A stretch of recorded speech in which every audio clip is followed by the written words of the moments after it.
Hello et bienvenue dans le podcast Be Wild. Je suis Lisa, la fondatrice de ce podcast et de l'entreprise eWab. Je suis coach business et coach de vie en Human Design et j'accompagne les femmes à se créer la vie qu'elles désirent et à créer le business qui leur correspond à 100%. J'accompagne ces femmes à devenir les leaders conscientes et impactantes qu'elles souhaitent devenir dans ce monde. Je fais la même chose dans ce podcast et je t'invite à nous rejoindre chaque vendredi pour un nouvel épisode. Aujourd'hui, j'ai envie de te parler d'expansion et de leadership. Alors déjà, avant de commencer ce podcast, je voulais te dire que j'anime une masterclass gratuite lundi et mardi, les 1er et 2 février à 18h30. Donc je te mets le lien en dessous du podcast pour que tu puisses t'inscrire si tu le souhaites. C'est une masterclass entièrement gratuite qui s'appelle Lead Her Design, où on va parler de leadership, de ce que j'appelle le nouveau leadership. Et bien sûr, il y aura du Human Design dedans, il y a toujours du Human Design dans tout ce que je fais. Et on va parler de leadership, de ce nouveau leadership, que ce soit dans notre vie ou dans notre business. Voilà, c'est chose dite. Du coup, aujourd'hui, j'avais envie de te parler de ça parce que c'est pas un hasard si je fais cette masterclass maintenant. C'est que mon entreprise a connu une grande expansion en fin d'année 2020 et même ce début d'année, ça continue. Alors évidemment, ce qu'on regarde en premier, c'est les résultats chiffrés parce que c'est tangible, c'est la face voyante de l'iceberg, c'est concret, c'est une espèce de preuve mentale. Donc effectivement, c'est ce qu'on regarde en premier et effectivement, moi, mon chiffre d'affaires a doublé, voire triplé entre le mois d'octobre et le mois de novembre. Je suis passée de 15 000 à 27 000, puis à 34, puis là on est presque à 40 pour le mois de janvier. C'est une expansion rapide qui n'a pas de sens en réalité. Et c'est plutôt de ça que j'ai envie de te parler en fait. J'ai plutôt envie de te parler de la face cachée de l'iceberg. Parce qu'en réalité, j'ai rien changé dans mon business model. J'ai rien changé dans ma manière de communiquer. J'ai rien changé dans ma manière de lancer mes produits et mes services. J'ai rien changé dans mes stratégies. Ce qui a changé, c'est tout le reste. C'est tout ce qui est en dessous de la surface de l'eau. C'est-à-dire que ça fait des mois et des mois et des mois que je travaille mon alignement, que je travaille à m'aligner, que je travaille à me trouver. J'ai passé l'année 2020 à chercher. J'ai vraiment eu cette sensation d'expérimenter plein de choses et de chercher des choses. De chercher qui j'étais, de chercher pourquoi j'étais là, de chercher mon truc, vraiment le truc, ma spécificité, le truc qui allait me distinguer vraiment. J'ai cette sensation d'avoir passé l'année 2020 à chercher ça. Et c'est pas qu'une sensation en réalité, j'ai vraiment cherché toute l'année. En cherchant, en travaillant, en cherchant, en apprenant, en cherchant, en me laissant vivre, en cherchant, en vivant des vagues émotionnelles incroyables. Je t'avais fait un podcast d'ailleurs pour te raconter cet été, cette transformation, cette nuit noire de l'âme par laquelle je suis passée cet été. Mais ce qui est cool, c'est que ça n'a pas été en vain. Voilà. Ça n'a pas été en vain et ça m'a pas apporté les résultats que j'attendais et ça j'adore. J'adore parce que c'est venu m'amener exactement ce dont j'avais besoin. Là où je cherchais des réponses, où je cherchais des certitudes, où je cherchais des choses vraiment solides sur lesquelles j'allais pouvoir compter, bah finalement on m'a amené la fluidité, l'extrême inverse. On m'a appris, tout ça m'a appris à lâcher prise totalement. Et pourquoi, quel est le rapport entre l'expansion, le leadership, etc. Bah pour moi, le nouveau leadership, c'est ça. Le leadership, comme on l'entendait avant, il y a quelques années, et comme on doit certainement trouver la définition dans le dictionnaire, j'ai pas regardé, il y a cette notion de je dirige, je mène un groupe de personnes, je mène les autres. Il y a cette notion d'action.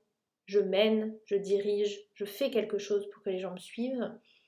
Il y a vraiment une notion très actionnable, voire même d'influence. J'influence. J'influence, les gens me suivent parce que j'influence. Et le leadership est relié, même le mot, il a une connotation très énergie masculine, alors qu'en réalité, ça n'a rien à voir avec l'énergie masculine ou l'énergie féminine. En tout cas, pour moi. Ce qui s'est passé en fait en cette fin d'année, outre mon chiffre d'affaires qui a expansé, ce qui s'est passé vraiment à l'intérieur de moi, c'est un éveil, une ouverture différente, une vision des choses et de la vie qui a radicalement changé, une vision de l'intérieur de mon corps qui a complètement changé. Je me suis comme ouverte à un autre monde, à un nouveau paradigme. C'était puissant et c'est pas fini, ça continue, mais ça me fait voir les choses totalement différemment. J'ai la sensation d'avoir dépolarisé beaucoup de choses. C'est-à-dire que pour moi, parler d'énergie masculine et d'énergie féminine, c'est plus ok en fait. C'est plus ok de les distinguer parce que les deux marchent ensemble. S'il en manque une, ça fonctionne pas. Et on ne peut pas les scinder en deux. Il n'y a pas des moments dans notre vie où on est dans l'énergie masculine et des moments dans notre vie où on est dans une énergie féminine. On ne peut pas se dire le matin, énergie féminine, l'après-midi, énergie masculine. Ça n'a pas de sens en réalité. Parce que pour moi aujourd'hui, ma définition est radicalement différente et surtout mon expérimentation de ces énergies est complètement différente. Il y a un switch qui s'est passé à un moment donné en moi où toutes ces oppositions n'avaient plus de sens. Toutes ces oppositions qui finalement me dérangeaient et m'obligeaient vraiment à venir chercher des certitudes, des orientations, des visions particulières, s'est effondré, d'où ma nuit noire de l'âme, pour en faire quelque chose d'unique et pour en faire une seule chose en réalité. Vraiment en faire un tout. Aujourd'hui, pour moi, il n'y a plus cette différence entre énergie masculine et énergie féminine parce qu'en fait, on les vit instantanément tout le temps. On est tout le temps dans une source d'inspiration, un espèce de flot très féminin et en même temps dans une action qui a une énergie masculine. On est toujours dans les deux énergies, tout le temps, constamment. Et le fait d'intégrer ça, ça a changé radicalement ma vision de la vie et radicalement ma vision du business. Ça m'a fait lâcher énormément d'attentes que je pouvais avoir. Ça m'a permis de me voir dans la vie avancer d'une manière différente. Comme cette sensation de d'être sur l'eau, de naviguer en fait, de naviguer vraiment au gré des flots, vraiment dans une énergie féminine, vous comprenez bien, au gré des flots, au gré de mon inspiration, au gré de ce qui est requis, des messages qui m'arrivent, des infos que j'ai, des inspirations, des questionnements que j'ai, et de finalement donner un coup de pagaie juste au moment où c'est requis, juste au moment où il y a besoin que je pose une action. Des actions vraiment à fort impact qui m'amènent beaucoup plus loin que plein de petites actions comme je pouvais faire avant et qui me permettent d'être encore plus ouverte au flow et donc plus ouverte à ce qui m'inspire, à ce qui m'arrive, à ce que je pourrais créer et à la direction où va prendre ma vie et mon business. C'est un espèce de lâcher prise en conscience et une espèce de confiance et de résilience aussi qui est assez incroyable. Et si on me demande comment je vais me souvenir de cette fin d'année 2020 et de ce début d'année 2021, c'est ça que je répondrai. Bien sûr, le chiffre d'affaires a expansé et je comprends pourquoi ça arrive à ce moment-là, du coup, évidemment, parce que j'ai lâché tellement de choses que je comprends pourquoi ça arrive à ce moment-là. Mais c'est pas ça que je retiendrai. Ce que je retiendrai, c'est que ma manière de vivre, de réfléchir, de penser, de créer, de travailler a radicalement changé. Ma manière de coacher a changé aussi, du coup. Et je le vois. Je le vois aussi dans les résultats parce que quand le switch est arrivé, j'ai eu plein de demandes pour des coachings, pour des programmes, etc. C'est pas un hasard. C'est qu'à un moment donné, j'ai senti en moi que, vous l'avez compris, l'alignement c'est toute sa vie, mais que comme si la pièce manquante se mettait en place. La dernière pièce du puzzle venait se mettre en place à ce moment-là. Et après, bien sûr, on recommence un nouveau puzzle. Hein, je vous le dis tout de suite, on est reparti dans un nouveau puzzle et on assemble les pièces. Mais on peut lutter pour assembler ces pièces-là ou on peut choisir de suivre le flow et se laisser porter. Ça peut paraître abstrait, ça peut paraître compliqué, ça peut paraître fou parce qu'on ne va pas diriger un business, mener un business comme ça. Mais en fait, si, bien sûr que si, on peut mener un business comme ça. Pour moi, aujourd'hui, c'est la clé de l'expansion. C'est-à-dire qu'on peut faire 10 000, 15 000, mais on peut faire 20 000, on peut faire 30 000 euros en travaillant beaucoup, et sans parler de travailler beaucoup, parce que j'ai jamais vraiment travaillé beaucoup, mais en mettant des actions en place, en posant des stratégies, en réfléchissant, en ayant une idée et du coup en se posant pour réfléchir et créer quelque chose. On peut faire ça. Ou on peut choisir que ce soit fluide et que tout ça devienne fluide. Et ça demande de faire confiance, ça demande de la résilience, parce que ça demande de lâcher prise sur beaucoup de choses, ça demande de lâcher du contrôle, ça demande d'accepter que on a un contrôle qui est finalement hyper minime sur ce qu'on fait et sur ce qui nous arrive. Ça nous demande de revenir à l'essentiel et de se dire, ok, aujourd'hui, si je choisis de lâcher prise et je choisis que l'inspiration, elle arrive quand elle arrive, et c'est ok, que quand j'ai une bride d'idée, je la note et je me laisse le temps d'être inspirée, d'avoir une autre idée, d'avoir une autre info et que ça fasse le lien naturellement, sans forcer les choses. Ça peut paraître bizarre parce que on peut voir aussi autour de nous des personnes, des entrepreneurs qui créent constamment, qui sont en train de sortir un service tous les 3 jours, etc., etc. Et cetera.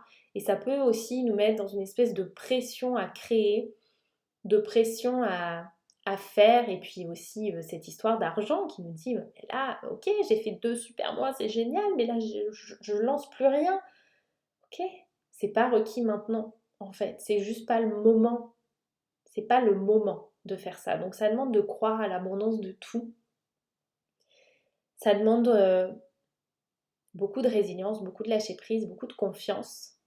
Ça demande de travailler vraiment son mindset, mais c'est même plus du mindset à ce niveau-là, mais on va l'appeler comme ça demande de travailler son mindset à un autre niveau. À un autre niveau, vraiment. On n'est plus en train de détruire nos croyances limitantes pour se créer des pensées positives et des croyances qui vont nous porter. On n'en est plus là. On est à passer à un cap vraiment supérieur de lâcher prise, de confiance, de résilience pour vraiment mener notre business différemment. Ça demande de lâcher aussi l'aspect réussite, l'aspect succès. Alors c'est une projecteur qui dit ça, le projecteur recherche le succès, mais le succès, je l'entends pas de cette manière-là. Vous mettez ce que vous voulez derrière les mots. Donc ça demande de travailler ces définitions. Ça demande de toujours voir d'autres définitions. Et c'est pour moi le nouveau leadership. Le leadership du futur, pour moi, il ressemble à ça. Parce que un leader, ça travaille son ego. C'est pas égotique un leader. C'est pas quelqu'un qui dirige. C'est pas quelqu'un qui mène la barque de force. C'est pas quelqu'un qui influence les autres. Pour moi, le leader, déjà, il prend pas sa place. On lui donne sa place. C'est pas quelque chose qu'on choisit. Notre leadership, il s'exprime au moment où les autres nous mettent à cette place de leader. C'est les autres qui nous positionnent à cette place de leader, sans vraiment qu'on ait fait quoi que ce soit. On nous positionne à cette place de leader, et c'est à nous de la rendre belle, cette place de leader. C'est à nous d'accepter d'être le leader de nous-mêmes et de notre vie et de notre business, finalement le leader de nos affaires. Et il y a une grande notion de responsabilité et de limite pour moi dans le leadership. C'est-à-dire que notre leadership ne devrait agir, ne devrait être présent et être seulement aux endroits où on a la main, entre guillemets. C'est-à-dire notre vie, nous-mêmes, notre business, ce qui nous appartient. On peut choisir de créer un programme. On crée un programme avec l'inspiration, avec le flow. On lance notre programme comme on a envie. Et il n'y a pas d'attente derrière. On ne contrôle pas la suite. On ne contrôle pas les gens. On ne veut pas influencer notre communauté. On ne veut pas contrôler l'achat des gens. On ne veut pas être dans le contrôle tout simplement. Et pour moi, un bon leader, il n'est pas dans le contrôle. Il est dans la confiance. J'ai une de mes clientes qui m'a demandé cette semaine comment je faisais pour être sûre que les clientes qui m'arrivent soient les bonnes. Mais je ne fais rien en fait. Je ne fais rien. j'ai confiance en l'humain déjà. Et la seule façon pour moi d'attirer les bonnes personnes, c'est d'être 100% moi. D'être 100% moi, d'être heureuse, d'être droite dans mes bottes, d'être OK avec mes valeurs, de partager sincèrement des choses et de faire vraiment ce qui me plaît. C'est le meilleur moyen d'attirer des gens qui nous correspondent.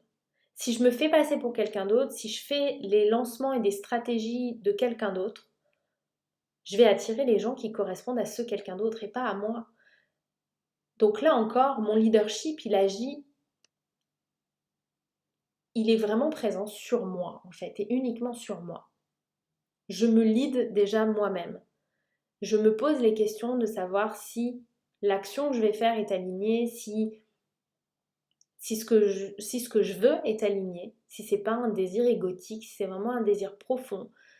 Je m'aligne à moi et je m'occupe de moi. Et c'est déjà tellement, tellement, tellement, tellement énorme de s'occuper de soi et de toujours s'assurer que ce qu'on fait est OK en fait. Et que ce qu'on partage est OK. OK avec nous, OK avec l'image qu'on a de nous.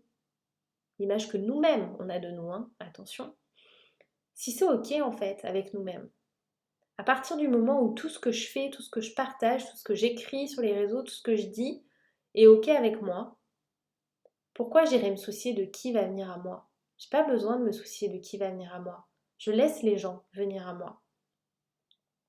Et s'ils viennent à moi, s'ils me choisissent moi, s'ils choisissent un de mes programmes, un de mes coachings, c'est que c'est les bonnes personnes. Ce sont des personnes qui sont alignées à qui je suis, alignées à mon message, qui sont en accord avec mes valeurs, qui se reconnaissent. Et étant donné qu'on veut toutes des clients qui nous arrivent comme ça et qui nous choisissent au feeling, sans se poser mille questions, etc. Ce fameux match énergétique où on ne sait pas pourquoi, mais c'est cette personne. Moi, c'est comme ça que j'achète. Quand j'ai choisi Mélanie Hanleyer comme coach, j'avais jamais suivi un de ses programmes payants. J'avais suivi 2 lives gratuits, je crois. J'avais même pas fini ma masterclass gratuite. C'était elle. Il n'y avait pas d'explication, je ne connaissais pas sa méthode de coaching, je ne savais pas comment ça se passait. C'était juste elle. Je voulais cette personne-là. Donc moi aussi, j'ai envie que mes clientes achètent comme ça. Donc j'ai pas envie de leur mettre des barrières, j'ai pas envie de décider pour elles, j'ai pas envie de dire... Et j'estime que là, à ce moment-là, c'est plus de ma responsabilité. Ma responsabilité, c'est de kiffer ce que je crée moi, c'est de kiffer comment je dirige mon business, comment je communique, comment je partage, ce que je partage. Ça, c'est mon rôle à moi. D'aimer ma vie, mon chemin, mon business, ça, c'est mon rôle à moi. Ce qui se passe après, qui achète, qui rejoint mes programmes, c'est pas à moi de décider, c'est aux autres. Et pour moi, le leadership, le nouveau leadership, il se trouve là.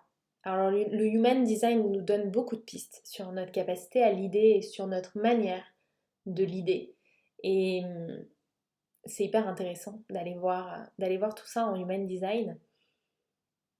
Mais en tout cas, c'est vraiment moi, ma manière de voir les choses.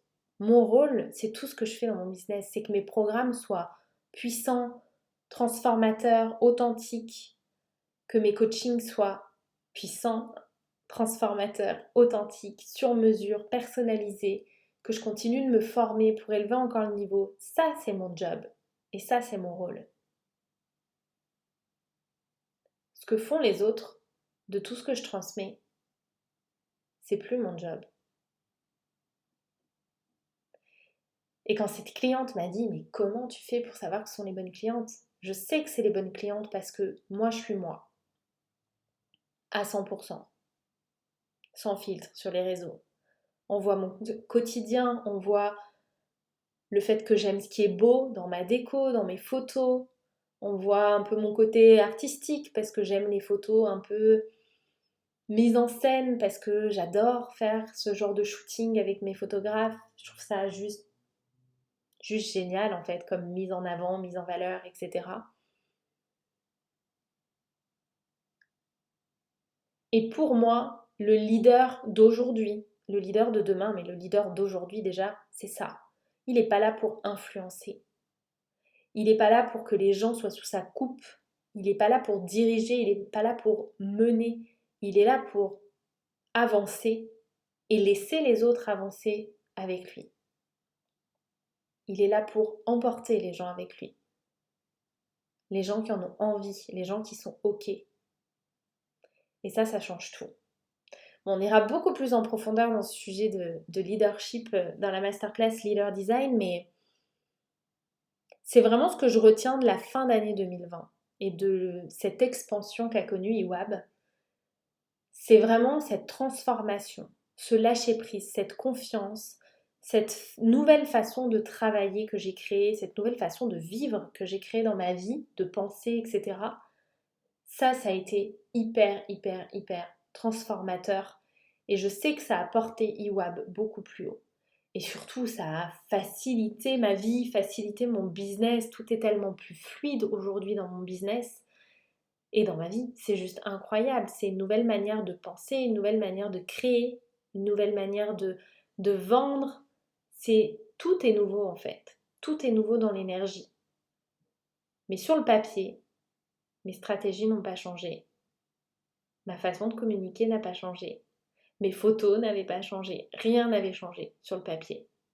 Tout ce qui s'est passé en backstage et à l'intérieur de moi, j'ai envie de dire. Ça s'est vu à l'extérieur.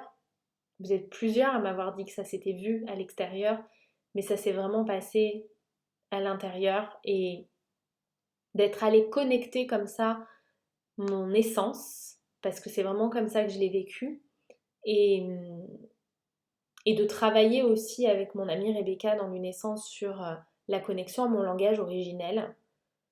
Ça a changé tellement de choses. Je me suis vue différemment et j'ai vu l'univers, la vie différemment. Une autre vision des choses. Donc on parlera du leadership dans la masterclass Leader Design. On ira en parler beaucoup plus en profondeur, vous verrez, pendant 2 jours.